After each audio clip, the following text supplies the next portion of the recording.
ఎవరో మీరే ప్రచారం చేస్తున్నారని పెద్ద ఎత్తున జరుగుతున్నది సార్. గత 2 నెలల 15 రోజుల తర్వాత దానికి సంబంధించినటువంటి అంశం చాలా కీలకంగా జరుగుతూ ఉంది. కారణం ఏంటంటే ఈ వీవీప్యాట్లకు సంబంధించినటువంటి స్లిప్పులు 45 రోజులు ఎలక్షన్ కమిషన్ ఉంచాల్సినటువంటి అవసరం. ఎందుకంటే ఎవరైనా కోర్టుకు వెళ్ళినా ఏదన్నా 45 రోజుల్లో పెట్టమని చెప్పేసేటువంటి అవసరం ఉంది. కానీ కుట్రపూరితంగా జరిగిందా, ఏం జరిగిందో తెలియదు. 20 రోజులకి ఎలక్షన్ అయిపోయిన 20 రోజులకే మొత్తం డిస్ట్రాయ్ చేయమని చెప్పేసి ఎలక్షన్ కమిషన్ ఒక జీవో ఇచ్చేసి దాన్నంతటిని కూడా వాటన్నిటిని కూడా డిమాలిష్ చేశారని చెప్పేసి తెలుస్తా ఉంది. ఎందుకని జరిగింది, డిమాలిష్ చేయాల్సిన అవసరం ఏంటి అన్న దగ్గర అనుమానం స్టార్ట్ అయ్యి దానికి సంబంధించినటువంటి అసలు మాకు కొన్ని సంబంధించిన ఒక్కొక్క ఊర్లో ఒక్కొక్క వాళ్ళకి మేడం ఒక నిమిషం, దానికి సంబంధించి మా విలేజ్ లో మాకు కొన్ని మెజారిటీ విలేజెస్ లో మాకు వచ్చే మెజారిటీస్ ఎందుకు రాలేదన్న దాంట్లో మాకున్న అనుమానాలతోటి మేము మాకు సుప్రీంకోర్టు ఇచ్చినటువంటి అవకాశాన్ని వీవీప్యాట్లని కౌంటింగ్ చేసేటటువంటి అవకాశాన్ని వాడుకోవడానికి దానికి డబ్బులు కట్టాం. డబ్బులు కడితే ఒంగోలులో మొన్న 19వ తారీఖున జరగాల్సినటువంటి వీవీప్యాట్లు వాటికి సంబంధించిన కౌంటింగ్ ఇవ్వాల్సిన దానికి మాక్ పోలింగ్ పెడతారంట.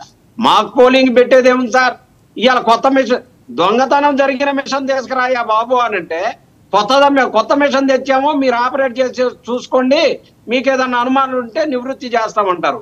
దొంగతనం జరిగింది ఎక్కడో అక్కడ ఎత్తుకుతామా, ఇక్కడ ఎత్తుకుతామా? సుప్రీంకోర్టుకి ఏం సమాధానం చెప్పాలో మీరు చూసుకోవాలి. సుప్రీంకోర్టు ఖచ్చితంగా దీనికి సంబంధించి ఖచ్చితంగా వీవీప్యాట్లో 5% మొత్తం లెక్క పెట్టమని చెప్పింది. ఇవన్నీ కూడా సార్ దీనికి సంబంధించి పీపుల్స్ రిప్రజెంటేషన్ యాక్ట్ ప్రకారం జరిగినటువంటి దానికి 45 రోజులు ఉండాల్సిన దాన్ని 10 రోజుల్లోనే డిస్ట్రాయ్ చేయాల్సిన అవసరం ఎందుకు వచ్చింది అన్నదాన్ని మీరు కొన్ని ప్రాంతాల్లోనేనా దీని మీద మీకు అనుమానాలు మొత్తం రాష్ట్ర వ్యాప్తంగా జరిగిన అన్ని నియోజకవర్గాల్లోనేనా? దేశవ్యాప్తంగా 5 కోట్ల ఓట్లు, ఆంధ్రప్రదేశ్ లో 12.5%. అంటే ఒక రాజకీయ పార్టీ గెలుపోవటం కాదు, మెజారిటీలని డిసైడ్ చేసేటటువంటి ఓట్లు దొంగ ఓట్లు పడ్డాయో లేకపోతే ఎక్కువ కౌంటింగ్ జరిగిందో ఏదో జరిగింది అన్న దాని మీద వాళ్ళు ఒక పీపుల్స్ రిప్రజెంటేషన్ వాళ్ళు ఒక ఓట్ ఫర్ డెమోక్రసీ వాళ్ళు ఒక స్టేట్మెంట్ ఇచ్చారండి. సో 12.5% ఓట్లు గల్లంతైనయా?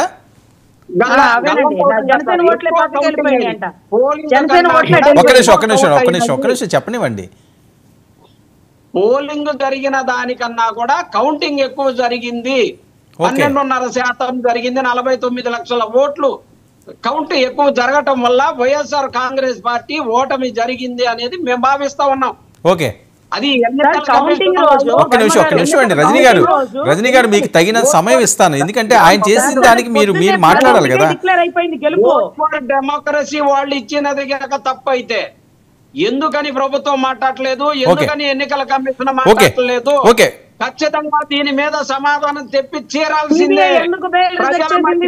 ప్రజలలో నుంచి రావాల్సినటువంటి ముఖ్యమంత్రి ఇది ఈవీఎం ముఖ్యమంత్రి ప్రజల ముఖ్యమంత్రి తేలాలి అంటే ఖచ్చితంగా ఎలక్షన్ కమిషన్ నోరిప్పాలి. ఓకే, చిన్నప్పరెడ్డి గారు